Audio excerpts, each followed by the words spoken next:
Police আর অ্যাম্বুলেন্সের অপেক্ষা করতে করতে কি লোকটা প্রাণ দিয়ে দিবে? কেমন মানুষ আপনারা? একজন লোক চোখের সামনে মৃত্যু যন্ত্রণায় কাতরাচ্ছে দেখেও আপনারা নিজেদের স্বার্থ নিয়ে ভাবছেন।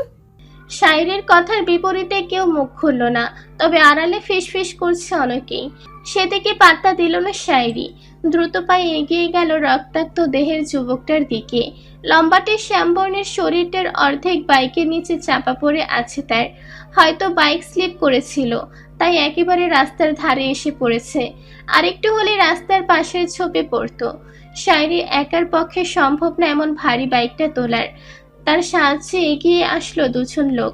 তারা বাইকটা তুলতে সাহায্য করছিল, তখনই শায়রির গিয়ে যুবকটা রক্তাক্ত কপালে নিচে রুমাল চেপে ধরলো। নিভু নিভু চোখ জোড়া মেলে তাকালো মানুষটি। দৃষ্টি পড়ল এক শ্যামকন্যার ঘর্মাক্ত চিন্তিত মুখশ্রীতে, কিন্তু সেদিকে বেশিক্ষণ তাকিয়ে থাকার শক্তি পেল না। তীব্র ব্যথায় জর্জরিত হয়ে আবারও চোখ বুঝল সে। দুজন লোকের সাহায্য নিয়ে অ্যাক্সিডেন্ট হওয়া ব্যক্তিটাকে হসপিটালে নিয়ে গেল শায়রি। হসপিটালে পৌঁছতেই কেটে পড়ল অপরিচিত লোক দুজন। অগত্যা ওয়ার্ড বয়দের সাহায্যে স্ট্রেচারে করে আঘাতপ্রাপ্ত ব্যক্তিটাকে ইমার্জেন্সিতে অ্যাডমিট করলো। সব কাজ শেষে ক্লান্ত শরীরটা নিয়ে আবারও রাস্তায় পা রাখলো শায়রি। গরমে মাথা ভার হয়ে আসছে তার। আশেপাশে রিক্সাও কমতি। এসে আর না পেয়ে ফুটপাতে ধপ করে বসে পড়ল সে। আরে বিয়ান সাহেবা, আপনি এখানে কেন? আচমকা ডাক পড়ায় চমকে উঠল শায়রি। বড় বড় চোখ জোড়া মিলে তাকালো তার সামনের দণ্ডায়মান বানরটার দিকে। চেনা চেনা মনে হচ্ছে, কিন্তু ঠিক চিনতে পারল না মানুষটাকে। শায়রির অবুঝ প্রতিক্রিয়া দেখে যেন মানবটা বুঝে ফেলল শায়রির মনের দ্বিধা। চমৎকার হেসে জানতে চাইল, আমাকে চিনতে পারেননি? অবুঝ ভঙ্গিমায় মাথা নাড়ায় শায়রি, যা দেখে আবারও হাসি ফুটল মানবটার ঠোঁটে। খানিকটা রসিকতা গলায় বলল, আপনার স্মরণ শক্তি তো দেখছি খুব দুর্বল। মাত্র সপ্তাহ খানিক আগে শপিংয়ে দিব্যি ঝগড়া করলাম। দুদিন আগেও কত সুন্দর করে মেহমান আপ্যায়ন করলে, আর আজকের চেহারা দেখেও চিনতে পারছেন না? হঠাৎ মনে পড়ার ভঙ্গিমায় উচ্চস্বরে শায়রি বলে উঠল, আপনি সে না যে আমাকে বাচ্চা চোর বলে শপিং মলে অপমান করছিলেন? ভ্যাবাচ্যাকা খেয়ে গেল সাহিল। মাথা চুলকে আমতা আমতা করে বলল, সরি, আসলে ওইটা একটা মিসড আন্ডারস্ট্যান্ডিং ছিল। শায়রি জবাব দিল না। অলস ভঙ্গিতে শাড়ির আঁচল সামলে উঠে দাঁড়িয়ে আশেপাশে দেখে বলল, গাড়ি এনেছেন? জি। অবাক কণ্ঠ সাহিলের। বলছি আপনি কি সাথে গাড়ি এনেছেন? ও হ্যাঁ। বাইক? না না, ইফাজ ভাইয়ের গাড়ি নিয়েই বেরিয়েছি। গ্রেট, চলুন তাহলে। কোথায় যাব? আমার বাসায়। কেন? উফ, আমাকে দেখে কি মনে হচ্ছে আমি এই রাস্তায় পিকনিকের আয়োজন করেছি? আজব মানুষ, এত কথা বলার কি আছে, চলুন তাড়াতাড়ি। শায়রির চটপটে কথার তাজ্জব বনে গেল সাহিল। দ্রুত মাথা নেড়ে বলল, হ্যাঁ হ্যাঁ, চলুন চলুন। যাওয়ার জন্য অগ্রসর হয়েও আবার থমকে দাঁড়ালো শায়রি। চোখ পাকিয়ে তাকালো সাহিলের দিকে, যা দেখে ভরকে গেল সাহিল। ফাঁকা ঠোক গিলে জিজ্ঞাসা করলো, কোনো সমস্যা? আমি কি আপনার বড় ফুফুর ক্লাস ফেলো হই? সাহিল অবাক কণ্ঠে বলল। তা হতে যাবেন কেন? বড্ড বিরক্তি গলায় শায়রি জবাব দিল, না হলে আমাকে এভাবে আপ জনাব করে ডাকছেন কেন? আপনাকে দেখেই বোঝা যাচ্ছে আপনি আমার চেয়ে 4 থেকে 5 বছরের বড়। এমন ধামড়া ছেলের মুখে আপনি আপনি শুনলে নিজেকে আমার 30 বছরের বুড়ি আন্টি মনে হচ্ছে। কাঙ্ক্ষিত অপমানে মুখখানা থমথমে হয়ে গেল সাহিলের। মাত্র তো 22 বছর বয়স তার, অথচ শায়রি কি অনায়াসে তাকে দামড়া ছেলে বলে দিল তাকে। অবশ্য শায়রির জন্য সে দামড়া ছেলেই বটে। আর চোখে একবার পাশে অবস্থানরত কিশোরীর দিকে পূর্ণ দৃষ্টিতে তাকালো সাহিল। ভাবলো কতই বা বয়স হবে এই মেয়ের। আজ যদিও শাড়িতে তাকে পরিপূর্ণ যুবতী মনে হচ্ছে। সাহিল একটুখানি ভাবলো সেদিনের শপিং মলে দেখা পিঙ্ক এবং হোয়াইট কম্বিনেশনের টপ পরে গাল ফুলিয়ে বসে থাকা মেয়েটার মুখশ্রী। বড়জোর 17 কি 18 হবে হয়তো, তাই এত অনায়াসে সাহিল তার জন্য দামড়া ছেলে হয়ে গেল। শায়রির আড়ালে ঠোঁট চেপে হাসলো সাহিল। এমন চটপটে অকপটে সব কথা বলা ফেলা মেয়ে এই জীবনে খুব কমই দেখেছে সে। শায়রিকে গাড়িতে বসিয়ে একটু আসছি বলেই গাড়ি লক করে বেরিয়ে আসলো সাহিল। ক্লান্ত শরীরটা সিটের সাথে এলিয়ে দিল শায়রি। মিনিট খানেকের ব্যবধানে ঠান্ডা পানির বোতল নিয়ে হাজির হলো সাহিল। শায়রির দিকে এগিয়ে দিয়ে বলল, আপ না, মানে তোমাকে দেখে ভীষণ ক্লান্ত মনে হচ্ছে, খেয়ে নাও, ভালো লাগবে। ছোট্ট করে ধন্যবাদ জানিয়ে ঠান্ডা পানি দিয়ে গলা ভেজালো শায়রি। সারাদিনের দৌড়ঝাঁপের পর এইবার একটু শান্তি লাগছে। গাড়ি এগোতে লাগলো স্বাভাবিক গতিতে। ক্লান্তির কারণে কিছু বলার ইচ্ছে হলো না শায়রির। আর কিভাবে কথা শুরু করবে তা ভেবে না পেয়ে চুপ করে রইল সাহিল। হঠাৎ মোবাইল রিংটোনের আওয়াজে নীরবতার ব্যাঘাত ঘটলো। সাফরিনের কল। রিসিভ করার সাথে সাথে ওপাশ থেকে সাফরিনের উত্তেজিত কণ্ঠ ভেসে আসলো, সায়ু, কোথায় তুই? ভাইয়া বললো তোকে রাস্তায় খুঁজে পায়নি। ঠিক আছিস তো? সাফওয়ানের কথা মনে পড়তে রাগী গলায় চেঁচিয়ে উঠল শায়রি। খোঁজ পাইনি মানে কি? আমাকে মাঝ রাস্তায় ফেলে আসার আগে তোর গুণধর ভাইয়ের মনে ছিল না আমি হারিয়ে যেতে পারি? আহ, না মানে ভাইয়া বললো তোকে নামিয়ে দেওয়ার পরপরই ভাইয়া আবার গেছিল নিতে, কিন্তু তুই।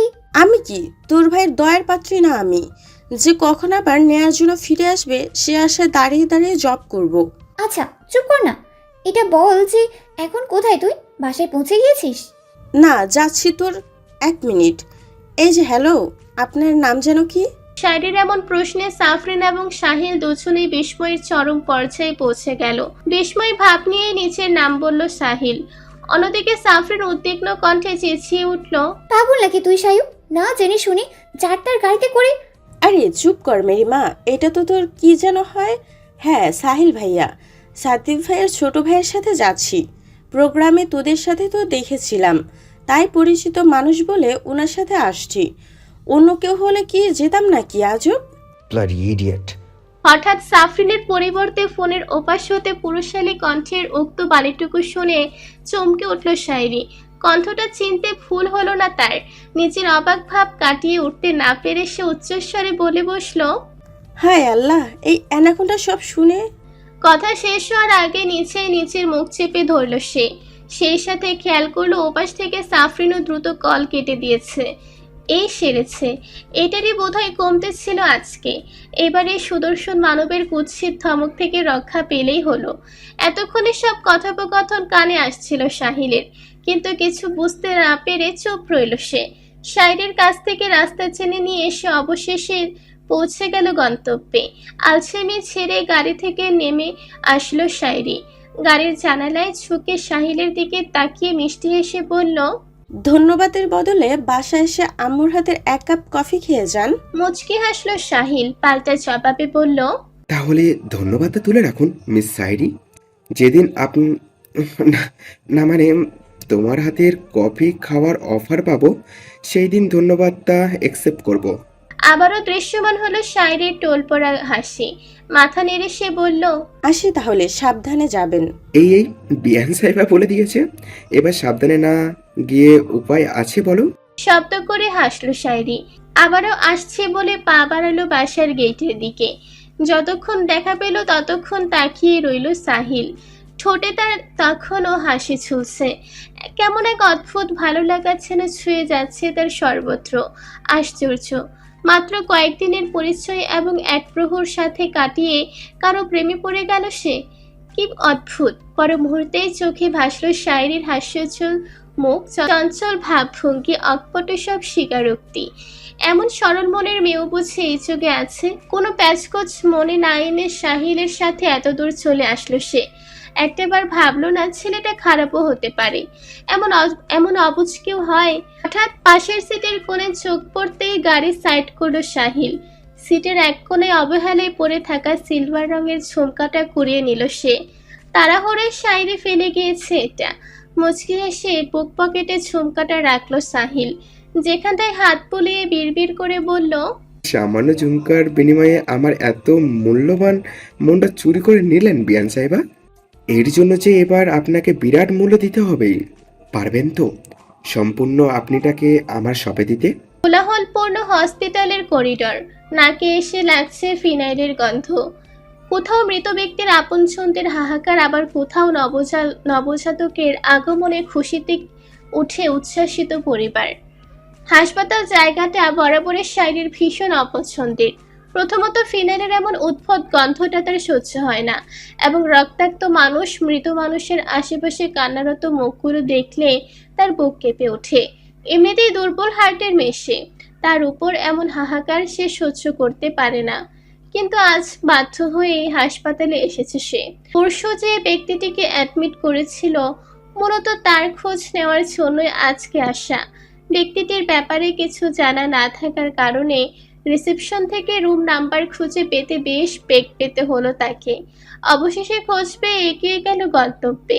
কিন্তু রুমের দরজায় সম্পূর্ণ কালো পোশাক পরিধান করা দুই দানবীয় শরীরের ব্যক্তিদের পাহারারত অবস্থায় দেখে থমকে গেল সে। এসব কি, ভুল জায়গায় এসে পড়লো না তো? রুম নম্বর তো ঠিকই আছে, তাহলে নিশ্চয়ই ওই ছেলে কোনো বড়লোক বাপের একমাত্র বংশ চিরাগ। তাই তো এমন দুই বডি বিল্ডার ঝুলিয়ে রেখেছে দরজার দুই প্রান্তে। মনে মনে বেশ সাহস জুগিয়ে রুমের দিকে পা বাড়ালো শায়রি। ভাবখানা এমন যেন দুপাশে দুই দানব তার চোখেই পড়ছে না। এতক্ষণ যাবৎ শায়রি গতি লক্ষ্য করতে থাকা বডিগার্ড দুজন শায়রিকে দরজার দিকে এগিয়ে আসতে দেখে হাত বাড়িয়ে থামিয়ে দিল। ভ্রু কুঁচকালো শায়রি, দাম্ভিক কণ্ঠে বলল, দেখে তো ভদ্রলোক মনে হচ্ছে, লজ্জা করে না একটা অপরিচিত মেয়েকে এভাবে আটকাতে? দেখছেন না আমি ভেতরে যাচ্ছি। ভ্যাবাচাকা খেয়ে গেল গার্ড দুজন। কোথায় কি মিলাচ্ছে এই মেয়ে? তারা তো নিজেদেরই কাজ করছে।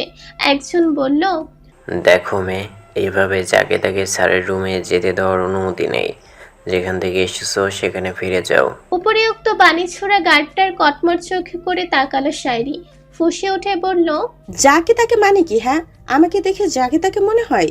এই আমি যদি না থাকতাম না, তবে আপনার এই সারাজ জীবিতভাবে স্বর্গে না থেকে মৃত হয়ে মর্গে থাকতো। আজব লোকজন তো আপনারা। যে প্রাণ বাঁচালো তাকে যে সে বানিয়ে দিচ্ছেন। সরুন সামনে থেকে। শেষের কথাটা বেশ জোরেই বলল শায়রি।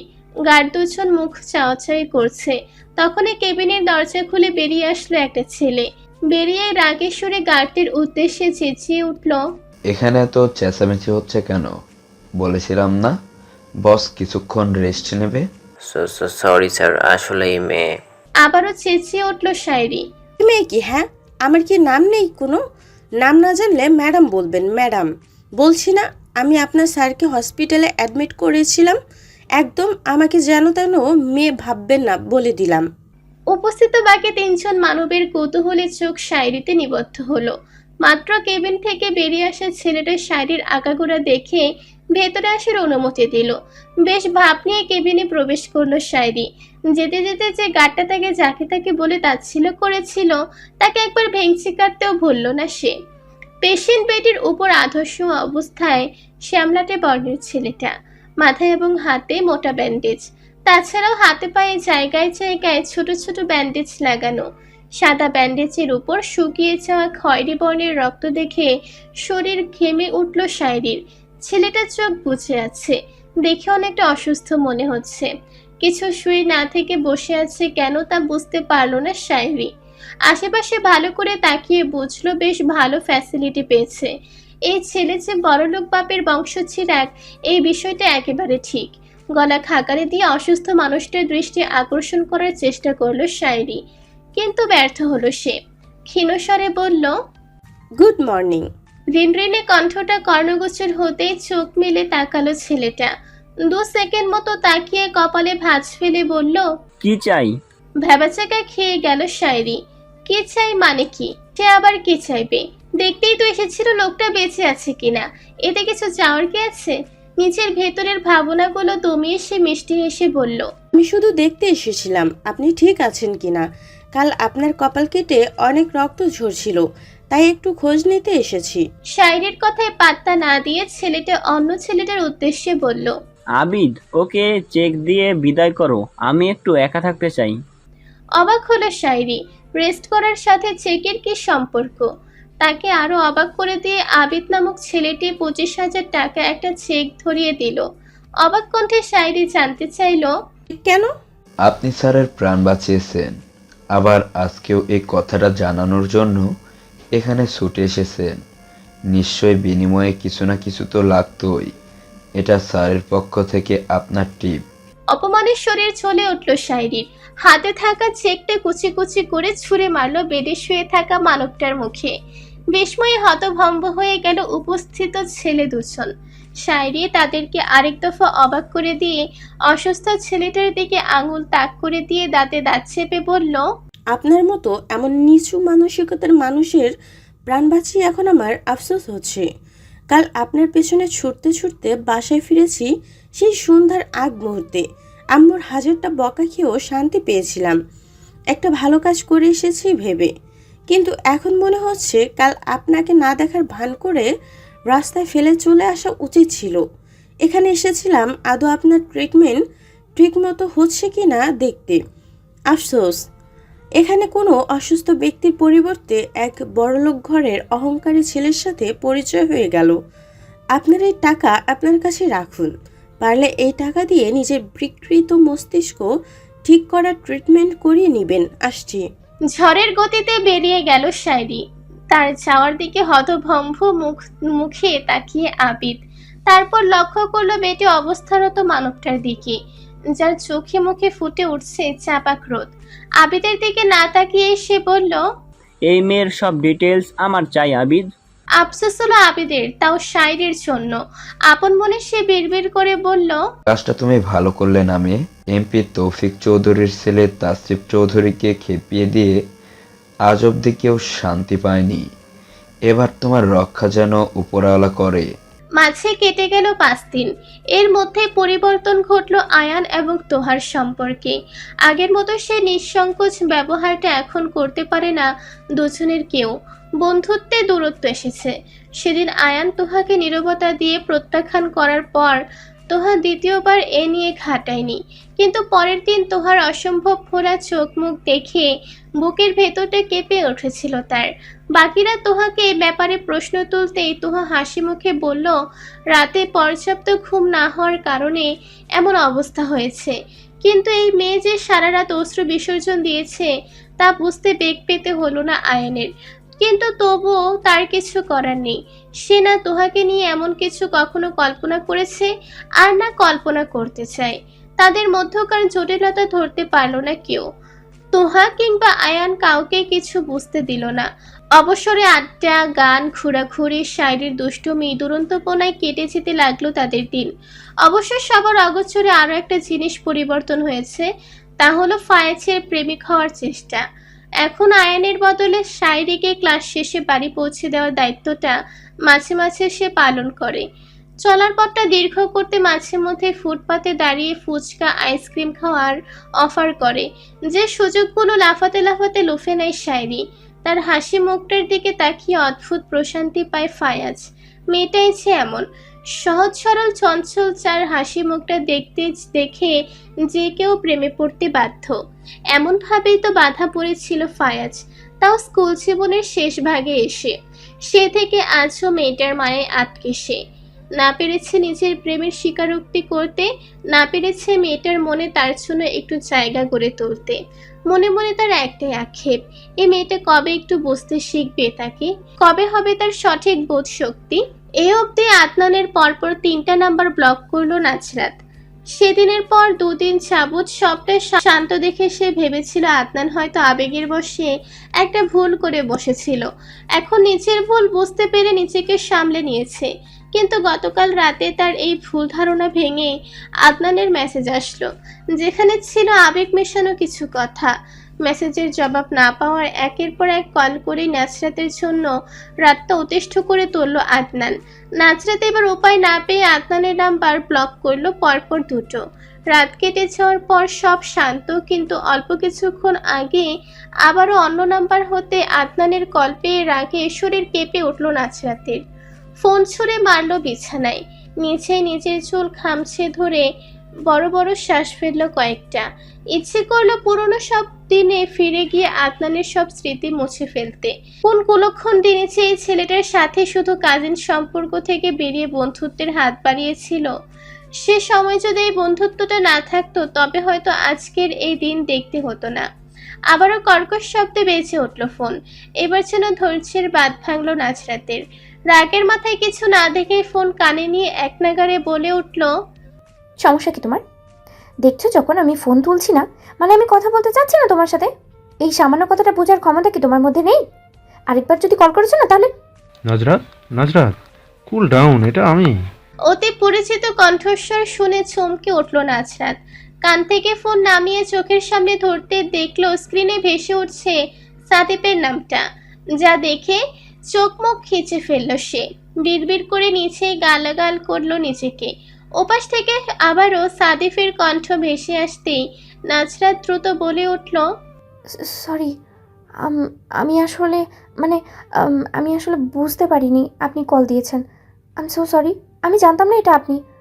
আমি এভাবে বলতে চাইনি, সত্যি, প্লিজ কিছু মনে কর। অবশ্যই মনে করব। সাদিফের এমন গম্ভীর কণ্ঠ শুনে কেঁপে উঠল নাজরাত। এক্ষুনি কেঁদে দিবে ভাব। অত্যন্ত নবনীয় ভেজা কণ্ঠে সে বলল, প্লিজ রাদীপ, বিশ্বাস করুন, আমি ইচ্ছা করে এমন বলিনি। আমি সত্যিই জানতাম না আপনি ফোন করেছেন। প্লিজ আমাকে ভুল বুঝবেন না। নাজরাতের এমন কাঁদো কাঁদো কণ্ঠটা শুনে হেসে উঠল সাদিপ। হাসি মুখেই বলল, কষ্ট করে একটু ভিডিও কলে আসা যাবে ম্যাডাম? বউয়ের কাঁদো কাঁদো মুখটা দেখতে ভীষণ ইচ্ছে করছে। সহসা বিচলিত হয়ে উঠল নাজরাত। এমন একটা সিচুয়েশনে সাদিফের এমন কথা শুনে লজ্জাও পেল বটে। সাদিফ ততক্ষণে কল কেটে ভিডিও কল দিয়েছে। এতক্ষণ কাঁধের একপাশে ঝুলিয়ে রাখা ওড়নাটা এবার ভালোভাবে দু কাঁধে মেলে দিল নাজরাত। হাত দিয়ে যথাসম্ভব দ্রুত আছড়ে নিল এলোমেলো চুল। এরপর কল রিসিভ করলো, কিন্তু সরাসরি স্ক্রিনে তাকানোর সাহস পেল না। তবে না দেখেও বুঝতে পারলো ওপাশের মানুষটার গভীর দুই চোখ নাজরাতের মুখশ্রীতে আটকে। লজ্জায় হাঁসফাঁস করে উঠল নাজরাত। তার এমন বিচলিত ভাব দেখে সাদিপ বলল, আমি কি ভুল করে অন্য কারো বউকে ফোন করে বসলাম? সহসা চমকে উঠল সাদিফের চোখে চোখ রাখলো নাজরাত। অবাক কণ্ঠে বলে উঠল, মানে আমি অন্য কারো বউ হতে যাবো কেন? দেখে তো আমার বউ বলেও মনে হচ্ছে না। না মানে বউটা যদি আমার হতো তাহলে বরের দিকে তাকাতে এত দ্বিধা করতো না, তাই না? জবাব দিল না নাজরাত। পুনরায় দৃষ্টি সরাইলো মোবাইল স্ক্রিন হতে। এবার যেন একটু বেশি হতাশ হলো সাদিপ। বড্ড আফসোস কণ্ঠে বলল, এখন হারে হারে বুঝতে পারছি, প্রেম ছেড়ে সোজা বিয়ে করে কত বিরাট ভুল করেছি। আমার উচিত ছিল আগে তোমার সাথে বেশ কয়েক মাস চুটিয়ে প্রেম করা, তারপর একদম সুযোগ বুঝে বিয়ে। তাহলে হয়তো তুমিও না বাকি বউদের মতো ঘন্টায় ঘন্টায় ফোন টেক্সট করে বরের খোঁজ নিতে, সারা রাত গল্প করতে, আর এই যে নজর লুকাচ্ছ। এটার বদলে কখনো ভালোবেসে কখনো রাগি চোখে তাকাতে। ইস, কি মিসটাই না করলাম বলো। সাদিফের এমন চুপসে যাওয়া মুখের কথাগুলো শুনে ঠোঁট চেপে হাসলো নাজরাত। তার হাসি দেখে আবারও আফসোস করলো সাদিপ। যেন প্রেম না করে বিয়ে করাটা তার জীবনের সবচেয়ে বড় আফসোস।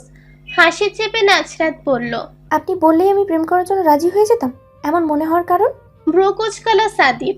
গর্বের সাথে বলল, আমার মতো গুড লুকিং, ওয়েল সেটেলড, ভদ্র একটা ছেলেকে তুমি রিজেক্ট করতে পারতে? হেডবোর্ডের সাথে হেলান দিয়ে বসলো নাজরাত। ঠোঁটের কোণে বাঁকা হাসি ফুটিয়ে বলল, যত যাই হোক, লাভ রোম্যান্সের ক্ষেত্রে মেয়েরা কিন্তু ব্যাড বয় বেশি পছন্দ করে। নাজরাতের এমন উত্তর কল্পনাতেও প্রত্যাশা করেনি সাদিপ।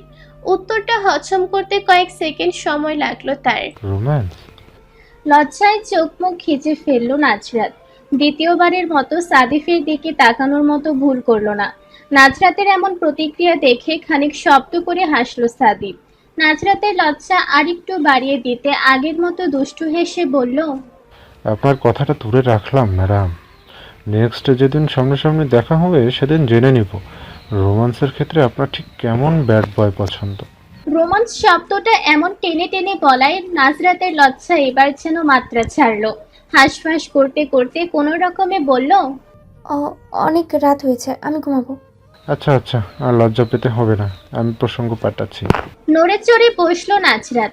লক্ষ্য করলো এই পর্যায়ে যেন একটু গম্ভীর হলো সাদিফের মুখ। নাজরাতের ধারণাকে সঠিক প্রমাণ করে সাদিফ বলল, এত রাতে কে ফোন করেছিল? চমকে উঠলো নাজরাত, কেঁপে উঠলো ভেতরটা। তাদের সম্পর্ক বৈধতা পেল এখনো যে তাদের মনের সম্পর্কে বিরাট দূরত্ব। তাই হুট করে আদনানের ব্যাপারটা বলার মতো সাহস করে উঠতে পারল না সে। যদি সাদিপ তাকে ভুল বুঝে, তেমন ভালোবাসা থাকুক না কেন, সেখানে এখনো দুজন দুজনের বিশ্বাসটা ঠিকঠাক অর্জন করার সময় করে উঠতে পারল না। সেখানে শুরুতে আদনানের ব্যাপারে জানিয়ে সম্পর্কের শুরুটাকে আরো জটিল করতে ইচ্ছে হলো না নাজরাতের। তাকে এমন ভাবুক হতে দেখে নম্র কণ্ঠে ডাকলো সাদিপ। বলল, কেউ কি কোনোভাবে তোমাকে উত্তক্ত করছে? কোনো সমস্যা হয়ে থাকলে আমাকে বলো। না, কোনো সমস্যা হয়নি। আসলে নুহাস ফোন করেছিল বারবার। ওর স্বভাব তো দেখেছেনই, উল্টোপাল্টা কথা বলে মাথা খারাপ করে ফেলে। কিছু নোটসের জন্য ফোন দিয়েছিল, একটা ডাউট বারবার জিজ্ঞেস করছিল বলেই রাগ হয়েছিল, আর কিছু না। এক নাগারে এতগুলো মিথ্যে বলে হাঁপিয়ে উঠল নাজরাত। সাদেক বিশ্বাস করলো কি করলো না সেটা বুঝে উঠতে পারলো না সে। প্রসঙ্গ পাল্টালো দ্রুত। এক কথা দু কথায় রাত গভীর হলো। শুরুতে ঘুম আসছে বললেও এখন যেন ঘুম জানালা দিয়ে পালিয়েছে নাজরাতের। কলেজ পড়ুয়া কিশোর কিশোরীর মতো রাত জেগে ফোনে প্রেমালাপ চলল অনেক। দ্বিধা দ্বন্দ্বের সুতো ছেড়ে নাজরাত একটু একটু করে সহজ হয়ে উঠতে লাগলো সাদিফের সাথে। সাদেবকে প্রথম দেখে সে শুধু প্রেমে পড়েছিল, এখন সময় চলছে প্রেমটা ভালোবাসায় রূপান্তর করার। তবে যেখানে সম্পর্ক পূর্ণতা উপরওয়ালা লিখে দিয়েছে, সেখানে মনে ভালোবাসা জাগানো তো নিছক এক বাহানা মাত্র। একসাথে পরিত্যক্ত জায়গা, বড় বড় গাছপালায় ঢাকা পড়েছে সর্বত্র। দেখতে মনে হচ্ছে গভীর জঙ্গল, কিন্তু মাঝে মাঝে রয়েছে যাতায়াতের জন্য সরু পথ। পথের দুই ধারে সারি সারি নাম না জানা হরেক রকমের গাছগাছালি ঝোপঝাড়। এমনই এক ঝোপের ভেতর আটকে পড়েছে ছোট্ট একটি বিড়াল ছানা। চিকন সুরে মিয়াও মিয়াও চিৎকার দ্বারা সে বুঝিয়ে চলেছে বিপদ সংকেত। সরু পথ দিয়ে নেটওয়ার্ক সিগন্যাল খুঁজতে থাকা ষোড়শী মেয়েটা হঠাৎ এমন করুণ আওয়াজে শুনে চমকে উঠল। এতক্ষণে হুঁশ হলো সে নেটওয়ার্ক খুঁজতে খুঁজতে জঙ্গলের ভেতরে চলে এসেছে। ভয় উকি দিল মনে, কিন্তু আবারও বিড়াল ছানার করুণ ডাক শুনে হাতে নো সিগন্যাল সংকেত দেওয়া।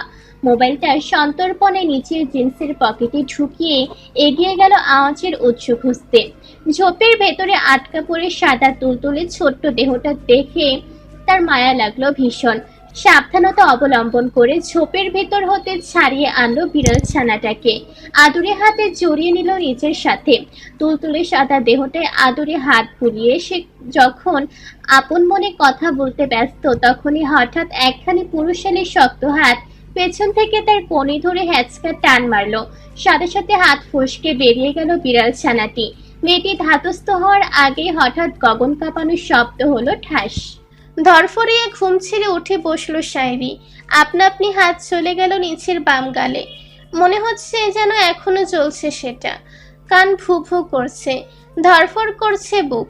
আশেপাশে নজর বুলিয়ে বুঝতে পারলো সে নিচের কামরায় রয়েছে, এবং একটু আগের ঘটনাটা ছিল দুঃস্বপ্ন।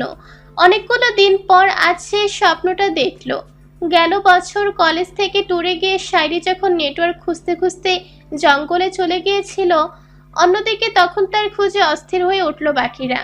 টিচার থেকে শুরু করে প্রতিটা স্টুডেন্টের মধ্যে উত্তেজনা এসে ভর করলো। হুট করে প্রাপ্তবয়স্ক একটা মেয়ে কি করে চোখের সামনে থেকে গায়েব হয়ে গেল, সেটা ভেবে পেল না কেউ। শায়রির বন্ধুমহল ভয় উত্তেজনায় কাতর। সেই সাথে সাফন অস্থির হয়ে উঠল বন্ধুর আমানত রক্ষা করতে না পারার দুঃখে। ভেতরটা অনুশোচনায় দগ্ধ হয়ে উঠছিল তার। আশেপাশের সব জায়গা তন্ন তন্ন করে খোঁজ নিয়েও লাভ হলো না কোনো। দৌড়ে ছাপে শরীর ঘেমে উঠেছিল তার। শেষে ভাবলো একবার জঙ্গলটার দিকেও তল্লাশি দেওয়ার কথা। যদিও তাদের অবস্থান করা জায়গা থেকে জঙ্গলটা দূরে পড়ে, তবুও মনে মনে শেষ আশাটুকু নিয়ে খোঁজ করছিল শায়রির। অতঃপর গভীর জঙ্গলের মধ্যভাগে এসে সুস্থ শরীরে বিড়াল ছানা নিয়ে খেলতে থাকা শায়রিকে দেখে রাগে শরীর জ্বলে উঠল সাফওয়ানের। দাঁত কিরমিরিয়ে নিচের রাগটুকু নিয়ন্ত্রণে রাখতে না পেরে শক্ত থাপ্পড় বসালো শায়রির নরম গালে। পিনপত নীরবতায় সাফওয়ান শক্ত হাতে জোরালো থাপ্পড়টা চারপাশ কাঁপিয়ে তুলেছিল। সেই সাথে কেঁপে উঠেছিল ষোড়শী মেয়েটার সর্বাঙ্গ। বিস্ময় হতবাক নয়নে সে তাকালো সাফওয়ানের রাগে লাল হয়ে ওঠা মুখটার দিকে, যে ক্ষুব্ধ নয়নে খেয়ে ফেলবো দৃষ্টি নিয়ে তাকিয়ে আছে শায়রির দিকে। মুহূর্তে চোখ টলমল করে ফোলা ফোলা গাল বেয়ে নীরব অশ্রু নামলো শায়রির। সে নিচেও বুঝলো না অশ্রুগুলো ব্যথার ছিল না অপমানের। তবে সাফওয়ানের পেছন পেছন যখন নিচের বন্ধু মহলের সাথে সাফওয়ানের বন্ধু বান্ধবদের উপস্থিত টের পেল, তখন দু হাতে নাজরাতকে জড়িয়ে ধরে ফুঁপিয়ে উঠেছিল সে।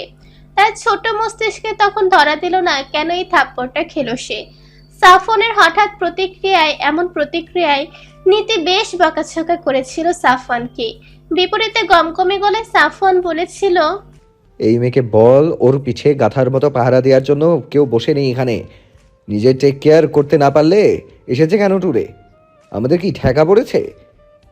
সেই ইচ্ছে মতো যেখানে সেখানে ঘুরে বেড়াবে আর আমরা সব ছেড়ে ম্যাডামের তল্লাশিতে দিনরাত পার করব? রেডিকিউলাস। সেদিন সবার সামনে থাপ্পড় খাওয়ার পর সাফওয়ানের অমন বক্তব্য শুনে অপমানে টানা 3 ঘন্টা কান্না করেছিল শায়রি।